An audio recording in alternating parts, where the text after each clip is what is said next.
हेर्नुहोस् गाइज, यो चाहिँ उदयपुर गढी हो। 7 करोड खर्च गरेर म चाहिँ यहाँ उदयपुर गढी हेर्न आइपुगेको छु। तपाईँहरूलाई म देखाउँछु आजको भ्यू।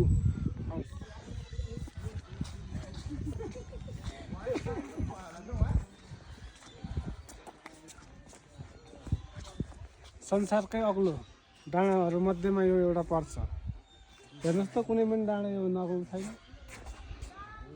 देख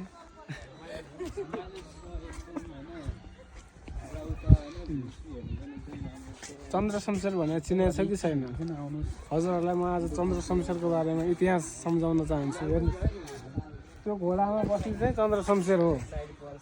योभन्दा बढी चाहिँ इतिहास मलाई थाहा छैन यहाँको, होइन? यति थाहा छैन, नत्र भनिदिन्थेँ मैले। खोइ कहाँ छ बन्दुक? हो, त्यहाँ माथि बन्दुक पनि छ, म गएर हेर्छु। मिलेदेखि त घोडै चढ्न मन लागेको थियो। अब घोडा चढ्न चन्द्र शमशेर चढिरहेको छ, नत्र म चढ्दिनँ। चढ्दिउँ भ्यू साथीभाइहरूले रमाइरहेछन्। हामी त यसै पनि अग्लो मान्छे भ्यू टावर के चढ्नु भनेर अब बस। म तपाईँहरूलाई यो माथि चन्द्र शमशेरले चाहिँ यहाँबाट कसरी युद्ध गरेका थिए त भन्ने देखाउँछु।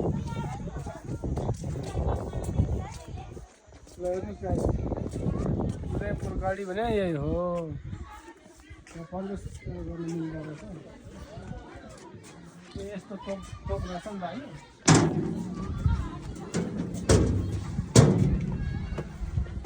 हो, यही मेसिनबाट चाहिँ पहिला युद्ध गरे होला कि।